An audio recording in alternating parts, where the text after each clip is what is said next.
From the Cronkite studios in downtown Phoenix, this is Cronkite News. Good evening and welcome to the special edition of Cronkite News. I'm Jesse Canales. Thanks for joining us. As part of our Cronkite News mission, we focus on specific content areas important to our Arizona viewers. Tonight, we highlight reports from our Consumer Beat, stories on protecting your finances, your health, and your way of life. If you usually deep fry your Thanksgiving turkey, firefighters are urging you to think twice about doing that this year. Deep frying a turkey is something that's become a go-to on Thanksgiving for many families. Turkey deep frying kind of got popular probably about 4 or 5 years ago.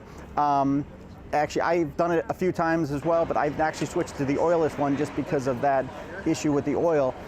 So it is pretty common. You'll see them all over. That's why we want to make sure people are safe when they're doing it and they do it correctly. The problem with deep frying your turkey? The hot oil. We actually suggest you don't use actual oil, you try to go the oilless deep fryer. But if you do want to use the oil deep fryer, make sure your turkey is dry.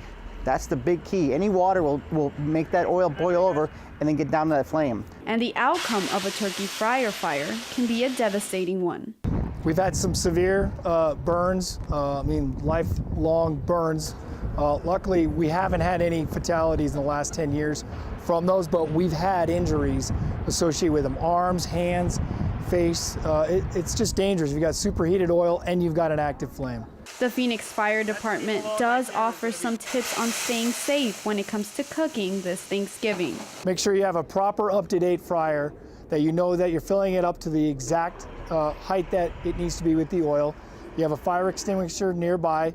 You've heated the oil to the exact amount that it needs to be, and that do not put that frozen turkey in there. All the stores sell them frozen. You need to have a fresh turkey or buy a frozen turkey a couple days before and make sure that it's thawed out properly. The National Fire Protection Association suggests that if you want a deep-fried turkey this Thanksgiving, you buy one through your grocery store, specialty food retailer, or restaurant. Sparky's Service Dog Club began just 18 months ago, and soon one of their own will be graduating and going down a new path in life. Kristoff isn't just like any other black Labrador. He's a service dog who will soon be leaving his razor, which is what the group calls those who live with and train these dogs. He's going to be a diabetic alert dog, so he's going to a child with type 1 diabetes, and he will alert to their high or low blood sugar when it changes on them. But Kristoff isn't the only dog who's a part of Sparky's Service Dogs. There's also Quest and Quantico, who've been with their razors for some months now. It's a lot of responsibility, but watching them grow and learn new things, and one day it's you're working so hard to get them to do a cue, and they it's just like they have no idea what you're saying, and then it's the next day they just look at you like, oh yeah, I know what you want, this is easy. So it's kind of cool to see them pick up on things. The dogs go through a lot of training, something that requires an equal amount of work from their raiser. When you decide you want to raise a dog, it is a commitment, and it's not something we take lightly. Once you commit to it, there's no turning back. These raisers joined Sparky's Service Dogs after seeing them at a club fair on campus. I was walking around at Passport, and they're like, puppy club, we're the puppy club. I was like, that's what I'm gonna do. That's how I get involved here. However, there will come a time when the raisers have to give up their dog to someone who needs him or her. In Taylor and Kristoff's case, that time is coming up soon. It is going to be horrible. It's going to be very hard. He is my baby. I don't know what I'll do without him. But it's all worth it in Taylor's mind. I couldn't give this up for the life of me. As for Kristoff, he'll be going to his new home in November. Sparky Service Dogs works with Power Paws Assistance Dogs. If you'd like to volunteer or help raise a dog, you can visit azpowerpaws.org. California judge has given final approval to Volkswagen's $14 billion settlement of charges that it installed defeat devices on some of its diesel cars to cheat emissions testing. About $4 billion will go to the states for clean air programs, but $10 billion will go straight to consumers. Sabella Scalise has details on what consumers need to do to claim their share. The settlement could affect as many as 10,000 Arizona drivers. They now have the green light to give their affected Volkswagens and Audis fixed or sell them back to the dealer. When consumers go into a dealership to get their checks, there is no negotiation about the check. That they can buy a new Volkswagen if they want, or they can take the check and buy a different car or use the check for whatever they want. Consumers have 2 years to file a claim, but they can start immediately. Once they file a claim online, the dealer has 90 days to set up an appointment and give them a check. COM urges drivers to deal directly with Volkswagen or the Federal Trade Commission. With each driver standing to get thousands for the faulty cars, COM says there are people out there looking to collect your money. We've had a number of complaints about dealers, not necessarily Volkswagen dealers, but other dealers, trying to buy back the Volkswagen cars now because the premium that they get through the settlement is so great that they would make money then selling the car to Volkswagen. Consumers should not do that. It's not clear how much drivers in Arizona will get, but the state is scheduled to receive $50 million to encourage the use of zero-emission vehicles. In Washington, D.C., Sabella Scalisa, Cronkite News. If you have a certain Audi or VW diesel from 2010 to 2015, you should check online to see if you have a claim. We've included the full details and a link in our story on cronkitenews.azpbs.org. A clear bag policy has been adopted in all NFL stadiums and almost all of the Pac-12. Its purpose is to get fans into stadiums quicker without compromising security. Cronkite News reporter Natalie Taranjoli is in the broadcast center with details on how one family finds it too difficult to attend the games. We all know families with small children have a lot of stuff, and that holds true for the Parsons family in North Phoenix. They're huge Sun Devil fans, but haven't been to a game this year because the clear bag policy doesn't allow them to bring all the things they need. All the stuff. Adriana Parsons is an ASU alum who loves to watch Sun Devil football games with her husband and 2 young children. And as far as the football games, I think it's a huge part of being a Sun Devil fan. So we try to go to as many games as we can. But they haven't been to a game since the stadium adopted the clear bag policy in August. It's going to help our security easily identify what's in the bag and get the fans through the line quickly. Families experience the biggest changes to what they can bring. Diaper bags and full-size strollers have to be left at home. Parsons finds it difficult now to attend the games. We have diapers, a set of extra clothing, wipes, bottles, burp rags. All of which have to fit in a gallon-sized Ziploc bag, or one of the many on sale by the stadium and other retailers. And I think there's also a misconception of how big a bag is because we do reference that 1 gallon size, but the actual bag size, 12 by 6 by 12, is substantial. Parsons says she understands the security reasons for the policy, but thinks if she makes it to a game, it'll have to be without her kids. It'll make it significantly harder to go to the game, so we might have to incur additional costs such as childcare. Stadium officials say that the games are still family-friendly and that each person can carry their own clear bag inside.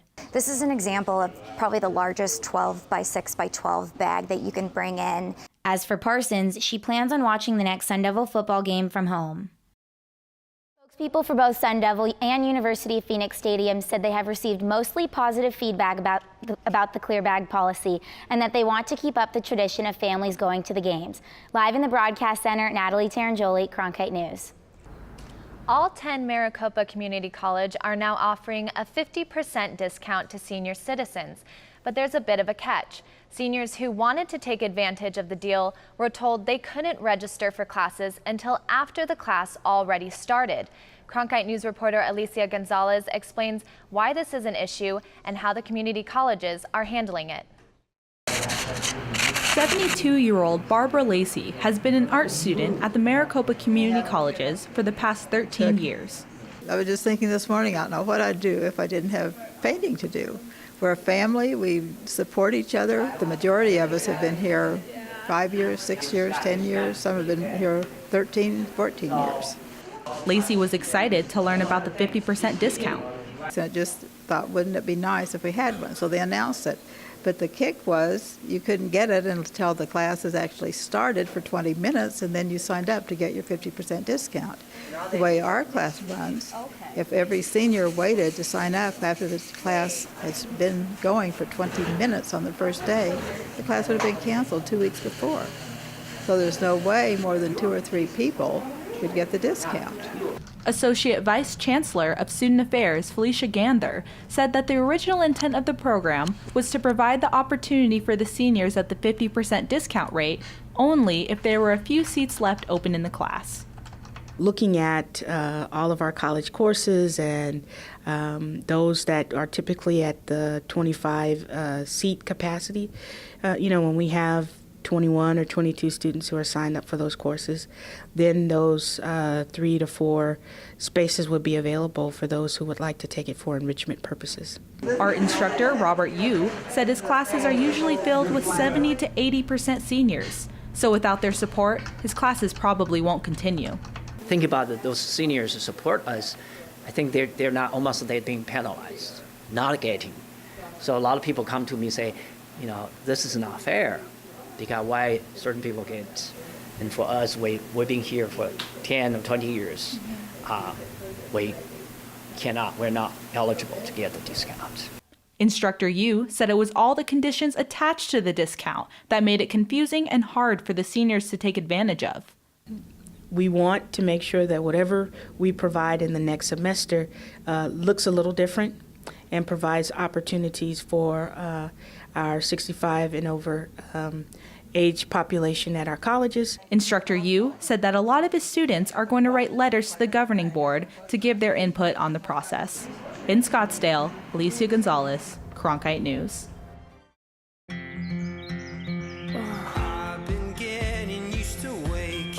Come and play with us. Onward and onward.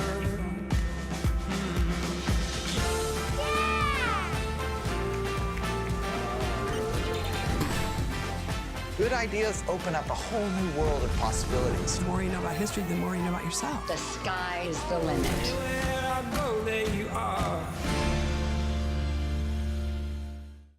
1 in 5 families in Arizona are in need of emergency food that food banks can provide.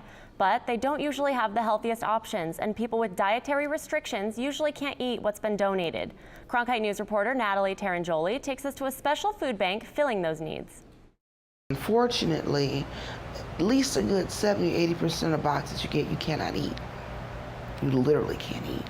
Marcia Burton is diabetic and has high blood pressure. She also relies on food banks to help her get by. Burton needs to eat healthy foods that are low in sodium and that won't raise her blood pressure. But when she gets a donation box and takes out everything she can't have, she isn't left with much. You're getting maybe 4 or 5 items you can actually eat. She recently discovered Cultural Cup Food Bank, where they focus on customizing donation boxes to people's religious or medical dietary restrictions. Burton was so happy she was able to take home food she can actually eat that she cried during her first visit. It was amazing to me. I was like, wow, I'm actually going to get food I can eat, I can tolerate. I don't have to worry about my health. Other food banks are making the push towards healthier options as well. It's not just that canned food box anymore that the food bank distributes. Jerry Brown said St. Mary's is giving away more fruits and vegetables than ever before, making up almost a third of all food distributed. They're also walking home with a bag of fresh celery or potatoes or carrots or whatever it is we have on hand at that point to give them a healthier option and to try to give that diet a real balance. Lower income or homeless population, we give them an atmosphere that, we listen to their dietary needs. Sabiha Keskian says Cultural Cup strives to give diet-friendly items to 2,000 or 3,000 families every month. At least it gives them a little bit of hope that they can get out of whatever problem that they're having. For Burton, her monthly food box means she won't be eating foods she shouldn't be and won't be hungry. In Phoenix, Natalie Tarangioli, Cronkite News. Lutherie describes the art of lute making and is the predecessor to guitars. Cronkite News reporter Natalie Tarangioli visited a trade school in Phoenix that is giving people an opportunity to fulfill their guitar making dreams. Just decades and decades and decades of knowledge to tap into. James Choi heard about the Roberto Venn School of Lutherie in Phoenix about 10 years ago. After 4 career changes, he moved to Phoenix from New Jersey to fulfill his dream. Looking into jumping to another company or doing something else, and came across an old student from here. Put in my application, they accepted me, and so I'm out here now. Assistant Director Barton Applewhite was a student at Roberto Venn 26 years ago. He said about 80 to 90% of the school's students come from out of state or even overseas. I think the saying is we've had students from every continent except for Antarctica. Roberto Venn has been an accredited trade school since 1975. About 40 students at a time are enrolled and are taught how to make guitars. Our graduates who pay their dues and put the time in are usually able to go out and kind of make a life for themselves where they don't want to leave work on Friday and can't wait to get back to work on Monday.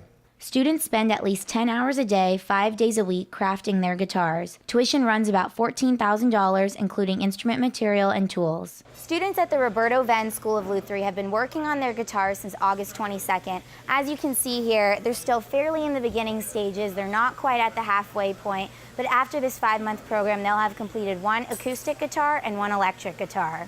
What it means for our graduates is that they can kind of live the dream, do something they want to do. A lot of them eventually want to, be entrepreneurs, have their own businesses. In Phoenix, Natalie Tarangoli, Cronkite News. Tim Tebow reported to Mets camp on Monday to pursue a Major League Baseball career after giving up professional football. One of the people who helped get him there, former Diamondback Chad Moeller, who has a baseball school in Scottsdale.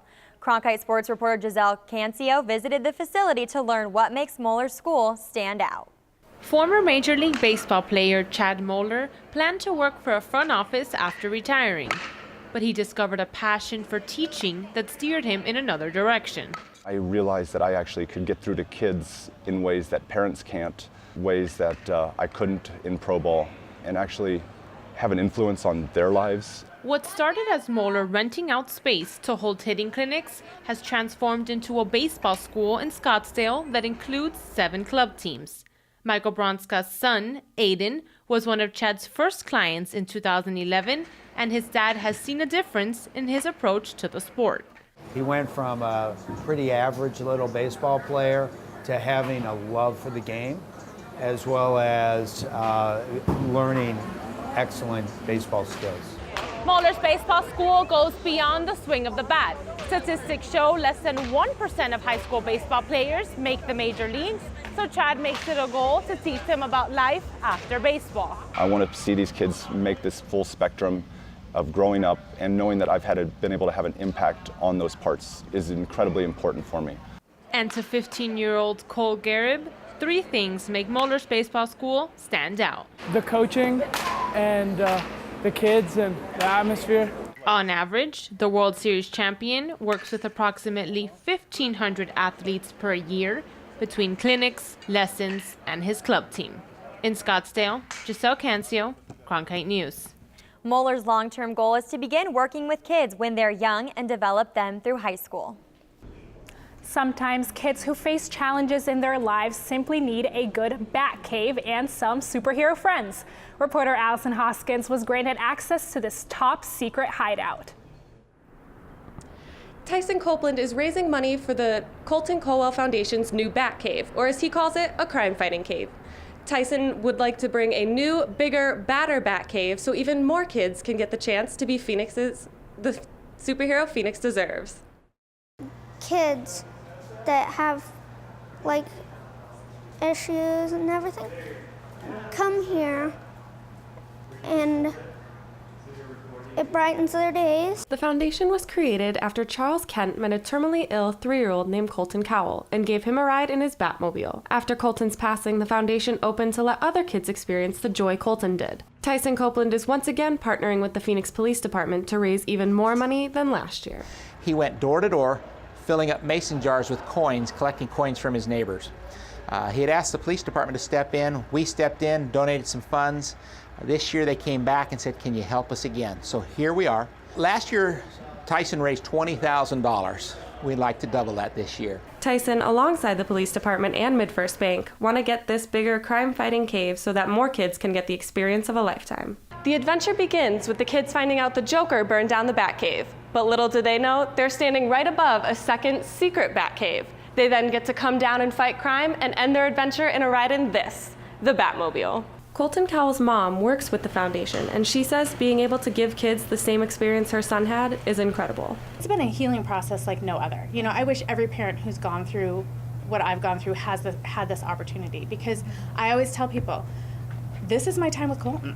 You know, every time I'm here, I'm seeing him live on and the other kids who are getting to experience the same thing he experienced. The fundraiser is going on the entire month of October, and Tyson encourages people to get involved. I would like the community to help anybody anywhere, it would really help.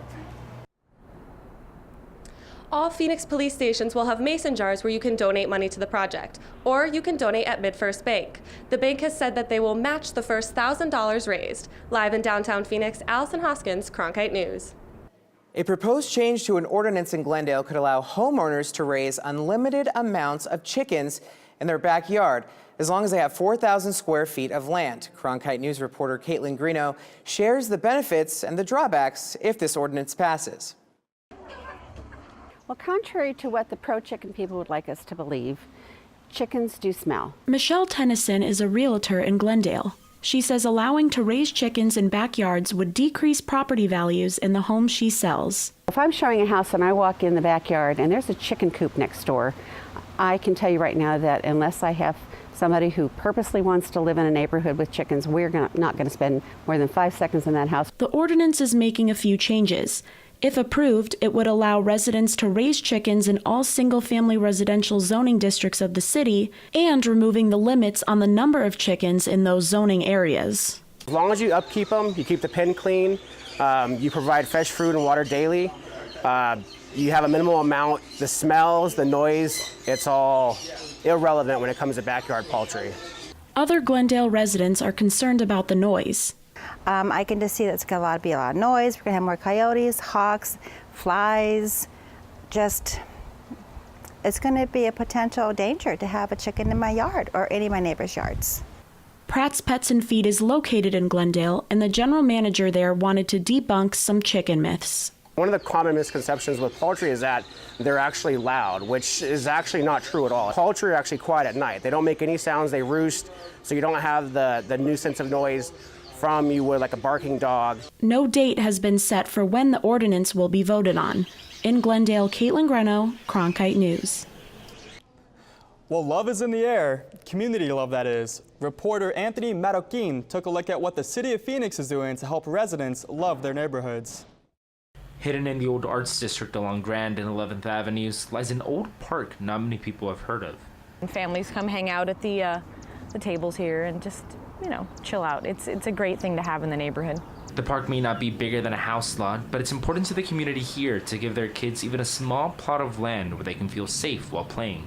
When you beautify something, people don't want to deface it. When something is old and dirty and unkempt and people just ignore it, well then it's a perfect target.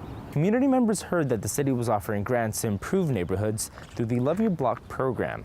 They applied and used the money they were awarded to spruce up the park the way they wanted to see it improved. Local children even got a chance to leave their mark on their improvements by painting a big part of the mural right behind me. No one knows more about their community than the community itself. This is a great way for communities to address the needs that they see and then make the change they want to see happen. The program is in its second year and provides 5 communities with $1,000 to improve their block. It's supported by 2 full-time AmeriCorps Vista members who also aim to connect the community with the city by giving residents insights into other programs they could use. Like who to contact when they have issues with security. And it's a way to kind of make sure everyone is well informed and that city resources are used. But maybe the most important outcome, the excess of smiling faces that get to play in the new park. The application process is competitive, but you can get some help with your application at the Broadway Heritage Neighborhood Resource Center on October 24th and at the Ocotillo Library on November 8th. In Phoenix, Anthony Marroquin, Cronkite News. A few months ago, Cronkite News introduced you to Sparky Service Dogs, an ASU campus club that helps raise puppies with a purpose. And now the first dog from the program is heading to a new home. Reporter Tyler Finger was there as the Black Lab said goodbye to ASU.